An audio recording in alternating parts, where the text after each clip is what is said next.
어제 사건에 대해 댓글에 윤정님께서 의자왕도 아니고 뭐야? 제 말이요. 진짜 어제 사건 뭐야? 오늘은 아빠의 자존심을 지켜주려 한 가족들이 안타까운 결말을 맞이한 사건입니다. 여러분은 이 결말을 어떻게 생각하실지 모르겠네요. 2009년 1월 21일 저녁 중국 허난성 경찰이 관할 구역 내 한 마을에 살인사건이 발생했다는 신고를 받습니다. 사건 현장은 장신펑이라는 마을 주민의 집이었는데 사망자는 같은 마을 주민인 양댄싱이라는 남자였어요. 사건은 복잡하지 않아 보였습니다. 왜냐, 범인이 현장에서 손쉽게 체포가 됐거든요. 하지만 피해자의 모습을 확인한 경찰, 그 자리에서 할 말을 잃었습니다. 피해자 양댄싱은 당시 온몸이 혈흔으로 덮여 장신평의 집 마당에 쓰러져 있었고 머리가 완전히 손상돼 있었습니다. 여기서 더 놀라운 점은 이 끔찍한 사건을 저지른 이들이 3명의 여자들이었다는 거예요. 거기다 이 3명의 여성, 각각 장신펑의 아내와 2 딸들이었습니다. 여기서 더 놀라운 점은 이 끔찍한 사건의 원인이 고작 400위안 때문이었다는 겁니다. 400위안, 하나로 7만원이에요. 와, 도대체 이들에게 무슨 일이 있었던 걸까? 이 원한의 시작은 4년 전으로 거슬러 올라갑니다. 그때 장신펑은 피해자 양댄싱의 형 양댄퉁 그리고 리얼이라는 마을 사람 한 명과 함께 세 남자가 모래와 흙을 운반하는 사업을 동업으로 함께 했어요. 그렇게 잘 하다가 어느 날 사건이 터진 거예요. 그들이 트럭에 모래를 운반하려고 막 싣고 있는데 차 트럭에 있던 모래더미가 갑자기 무너져 내리면서 그 바로 밑에 있던 리얼이라는 마을 사람이 그 모래 속에 파묻히고 만 겁니다. 놀란 사람들이 막 다 달라 들어가지고 서둘러 리얼을 모래더미에서 꺼냈어요. 하지만 그땐 이미 그는 숨이 멎은 상태. 그날 모래를 운반하려 싣고 있던 차 트럭이 장신펑의 차였어요. 그 트럭 뒤에 많이 쌓아져 있던 모래가 쏟아지면서 사고가 발생한 거잖아요. 그러니까 리얼의 유가족들이 트럭 주인인 장신펑에게 6,000위안의 배상을 요구한 겁니다. 하나로 116만원 정도. 그런데 배상해야죠. 어쨌든 사고가 발생했으니까. 그러니까 장신펑은 그 모래 나르던 농사용 트럭을 팔고 여기저기서 간신히 돈을 모아 5,600위안을 마련해요.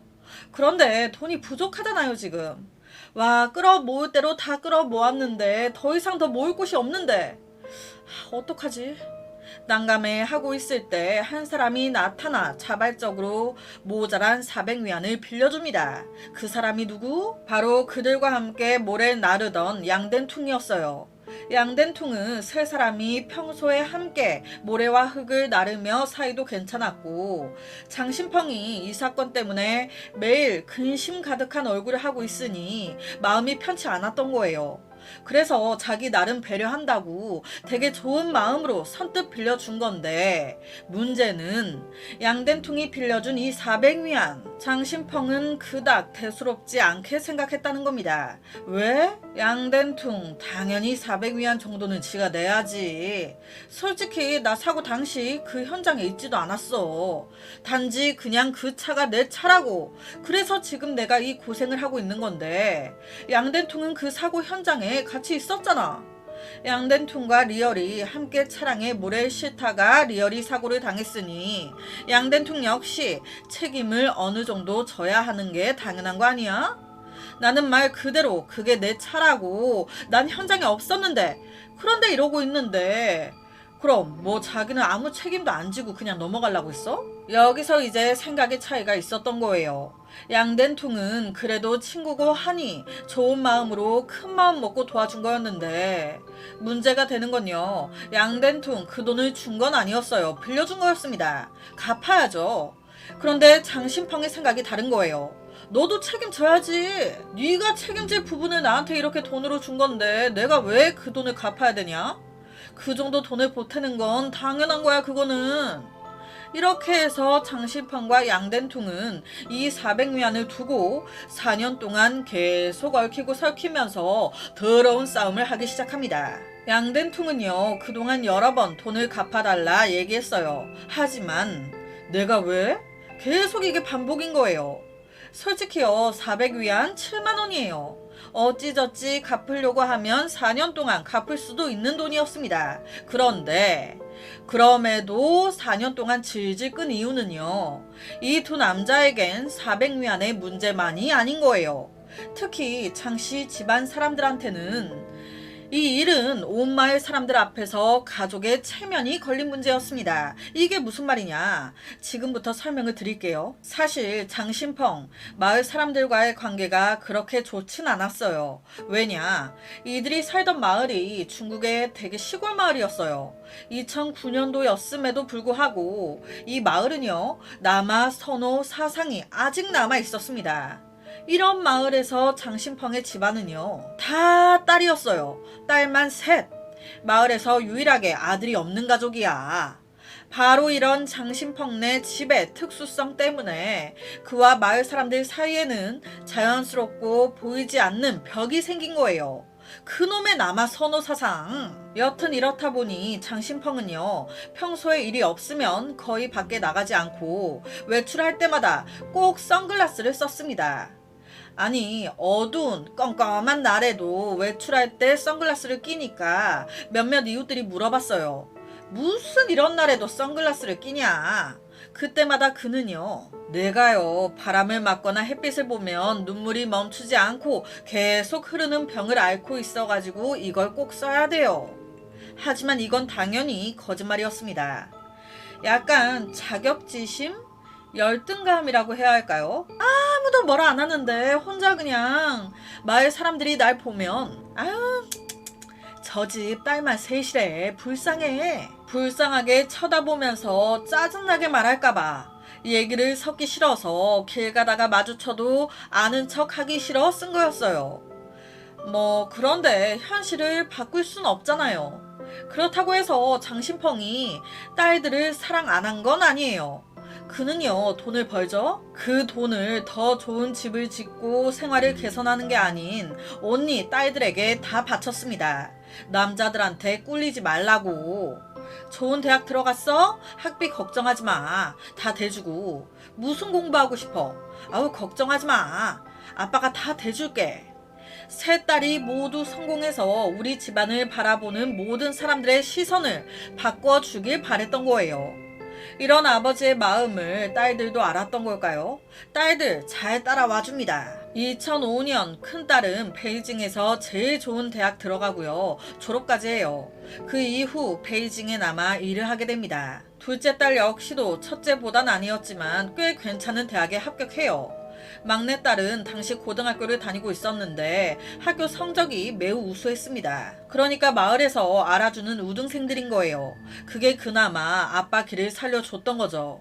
하지만 누가 알았겠습니까? 이런 집안의 자랑이 될 만한 감동적인 이야기가 다시 한번 마을 사람들의 뒷담화거리가 될 줄.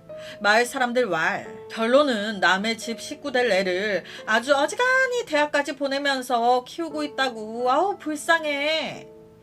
와, 무슨 1970년대 얘기도 아니고 마을 사람들이 정말 답답한 생각을 가지신 건데, 여기가 중국의 완전 시골 마을이라는 점을 감안하고 들어주세요. 쎄빠지게 좋은 대학 들어가고 좋은 일자리 얻으면 뭐해? 결혼하면 딴 집 여자 되는 거고, 애 낳으면 하던 일 다 멈추게 되는 거고, 다 보잘것없는 것에 저렇게 돈을 쓴다. 이러면서 장신펑은 또 한 번 마을 사람들 입에 오르내리는 바보가 돼버렸습니다. 여기서 저는 좀 궁금했어요. 뒷담화라는 게 그 사람 뒤에서 욕하는 거잖아요. 이걸 장신펑은 어떻게 알았지? 마을 사람들이 이렇게 생각한다는 거를? 마을에 소문 돌고 돌아 다시 내기에 들어오잖아요. 뒷담화를 막 모여가지고 같이 까요. 그리고 한 명애가 전달을 하는 거예요. 진짜 나쁜 씹. 직접 길 가다가 우연히 들은 것도 있고요. 여튼 이런 상황에서 장신펑은 진짜 짜증났지만 보여주겠다. 우리 집이 아들 있는 니네 집들보다 훨씬 낫다는 걸. 하지만 이 마음 결론은 실현되지 못했습니다. 왜? 딱 이 해에 리얼이 모래에 파묻힌 거예요. 결론은 배상금을 마련하기 위해 장신펑은 집에 있던 농사용 차량을 팔아야 했고, 그 이후에도 배상금을 마련하기 위해 망일을 하면서 돈을 벌 수밖에 없었어요. 지금 배상금 돈이 모자른 상황에서 아이들 학비 어떻게 줘요? 결론은 막내딸 학비를 감당할 수 없어 학교를 그만두게 됩니다. 완전 상황이 최악으로 치닫은 건데, 그런데도 이 가족의 불행은 이게 끝이 아니었어요. 2009년 1월 어느 날 양den통의 동생 양den싱이 장신펑이 일하던 건설팀에 들어오게 됩니다.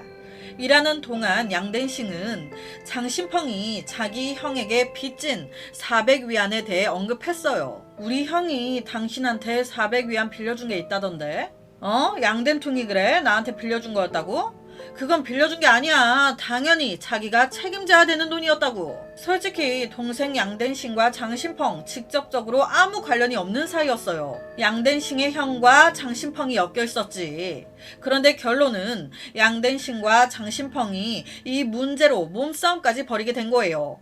양den싱은 여러 동료들 앞에서 장신펑을 주먹으로 2번이나 때렸습니다. 그리고는 막 열을 내면서, 야, 좋은 말로 할 때 이번 연도 가기 전에 우리 형한테 400위안 갚아라. 나 분명히 말했다. 안 갚으면 올해 편하게 못 보낼 줄 알아. 와, 동료들 다 있는 앞에서 맞고 모욕을 당했어요. 이렇게 되니까 그냥 짜증이 나는 거예요. 그 더러운 돈 그냥 갚고 끝내는 게 낫겠어. 몇 년 동안 질질 끌고 결론은 이게 뭐야.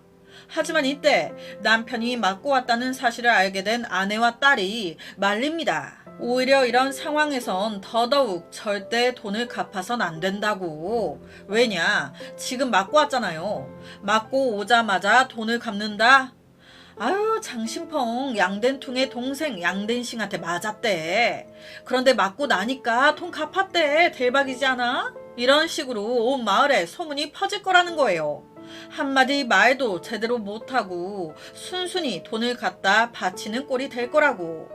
그럼 남들이 아버지를 어떻게 보겠어요? 더 만만하게 볼 거 아니야. 이에 계속 돈을 안 갚고 버팁니다. 그러다 2009년 1월 21일이 되었고 설날까지는 아직 나흘이 남아있는 상태. 역시나 그날 오후 6시쯤 누군가 장신펑의 집 대문을 빵 차고 들어옵니다. 내가 이번 년 지나가기 전에 돈 갚으라고 했냐 안 했냐 소리를 빽빽 지르면서 양den싱이 돈 갚으라고. 그런데 문제는 이때 장신펑 볼 일이 있어 외출 중이었어요. 집에는 장신펑의 아내와 둘째 딸, 셋째 딸만이 있었습니다. 가족들은요 이미 얼마 전 이놈이 우리 아빠 때렸다는 사실을 알고 있었어요. 그런데 이놈이 또 찾아와서 행패를 부리니 이뻐 보였겠습니까? 죽여버리고 싶었겠죠. 이 새끼 우리 아빠가 한번 맞아줬다고 아주 그냥 우리 아빠 우리 집안을 만만하게 보는구나. 그게 아닌 이상 어떻게 이런 행동을 해. 바로 장신펑의 아내와 둘째 딸이 집에서 나가라고 소리쳤어요. 안 나가면 경찰에 신고하겠다고. 그렇게 진짜 신고하려고 둘째 딸이 핸드폰을 꺼내는데 양den싱 딸의 핸드폰을 낚아채 뺏어버립니다. 이렇게 되니 둘째 딸 입장에서는 자기 핸드폰을 망가뜨리면 어떡해요. 달라고 둘째 딸과 양den싱 사이에 실랑이가 벌어진 거예요. 그러니 옆에 있던 엄마와 막내딸 가만히 있겠습니까? 이러지 말라고 실랑이 하지 말라고 막 말렸죠. 그런데 그 과정에서 양den싱이 장신펑의 아내이자 딸들의 엄마를 아이씨 나와! 바닥에 밀어 넘어뜨린 겁니다. 그리고 바로 막내딸까지 밀치고 때리려고. 양den싱이 점점 과격하게 행동하면서 딸들의 막 다 때리려고 하니까 다급해진 엄마가 급히 부엌에서 흉기를 집어든 겁니다. 얼른 안 나가? 우리 집이 뭐 네가 그냥 막 드나드는 곳인 줄 알아? 하지만 건장한 남자 힘을 어찌 이기리요. 양den싱 바로 단번에 엄마 팔을 붙잡고 흉기를 뺏어버립니다. 이때 막내딸 바닥에서 일어난 상태였어요. 엄마랑 이놈이 막 붙어서 그러고 있으니 놀래가지고 엄마 죽을까봐 바로 양den싱에게 달려가 양den싱이 흉기 쥔 손을 두 손으로 꽉 붙잡았어요. 그러면서 상황이 어떻게 됐냐. 양den싱의 한쪽 팔은 막내딸이 잡고 있고 다른 한쪽 팔은 둘째 딸이 잡고 있는 상황이 된 거예요. 여기서 방금 흉기를 빼앗긴 엄마 바로 눈에 띄는 괭이를 집어든 겁니다. 그걸로 바로 양den싱의 머리 콱! 한 번? 아니요. 막 멈추지 않고 이놈아! 양쟁싱이 아무런 저항도 하지 않을 때까지 그렇게 어느 정도의 시간이 지났을까 세 모녀는 자신들이 엄청난 큰일을 저질렀다는 사실을 깨달았습니다. 하지만 이미 늦었죠. 결론은 이 어머니 고의살인죄로 무기징역, 둘째 딸 징역 12년, 막내 딸 징역 10년을 선고받았습니다. 와, 타지에 살고 있었던 큰딸과 당시 외출 중이었던 장신펑만 남아버린 거죠. 그러나 이 비극은 여기서 끝이 아니에요. 사건이 발생한 그날 밤 홀로 남겨진 장신펑이 무서워진 거예요. 뭐가? 지금 양씨 가족을 죽인 거잖아요. 양씨 집안이 보복하러 찾아올까봐. 그래서 집에도 못 들어가고요. 밤새 마을을 도망쳐 나옵니다. 그리고 외지 공사장에서 막일을 하면서 생계를 이어갔다는데 이게 장신펑 입장에서 얼마나 좀 죄책감이 들고 마음이 잡잡했겠어요. 어쨌든 아내와 자식들이 모두 나 때문에 이렇게 된 것 같다는 그런 생각이 들잖아요. 그 7만 원이 뭐라고. 그냥 갚았으면 서로 이런 일도 없고 이것보다 더 마음 편히 살았을 건데 시간이 금인데 1분 1초를 행복하게 마음 편하게 살아도 모자랄 판에 그 7만 원과 체면이 뭐라고 몇 년을 마음 졸이면서 살고 결론은 이런 비극까지 이어지고 최악입니다. 7만 원? 네가 당연히 이 정도는 책임져야지. 이게 자기가 정할 건 아니잖아요. 아싸리 사고를 양den통이 낸 것도 아니고 나름 좋은 마음으로 빌려줬던 건데 이걸 당연하게 생각하고 이게 맞는 말이라고 해도 법적으로 뭐 판결이 났다든지 유가족이 뭐 말을 했다든지 그런 것도 아니고 나도 이 정도 책임지는데 너도 이 정도는 해야지. 자기 차가 고장이 나고 오류가 나면서 사고가 발생한 거니 장신펑에게 책임을 물은 건데 양덴통은 말 그대로 사고 현장에 함께 있었던 것 뿐이었거든요. 그러니까 유가족들이 양덴통에겐 책임을 안 문 거예요. 그런데 자기가 막 솔직히 처음엔 자기도 혼자 배상금 돈을 다 마련하려고 했잖아요. 그런데 400위안 부족해 힘들어하는 모습을 보고 도와준 건데 그 돈 받더니 너무 당연하게 저였으면 괜히 빌려줬다, 괜히 도와주려고 했다 후회했을 것 같아요. 여튼 딸들도 딸들이지만 엄마 무기징역. 와. 여튼 제가 준비한 사건은 여기까지입니다. 어떻게 들으셨나요? 오늘 사건에 대한 여러분의 의견 많이 남겨주세요. 댓글과 좋아요는 제가 준비하는데 정말 많은 힘이 됩니다. 공감되는 글은 제가 꼭 상단에 댓글 고정시켜 놓겠습니다. 매일 저녁 10시 25분 모미지 업로드 구독과 좋아요 그리고 새로운 영상이 업로드 될 때 띵띵 알려주는 알람 설정까지 한 번씩 부탁드립니다. 내일 저녁 또 다른 사건으로 찾아뵙겠습니다. 내일 봬요.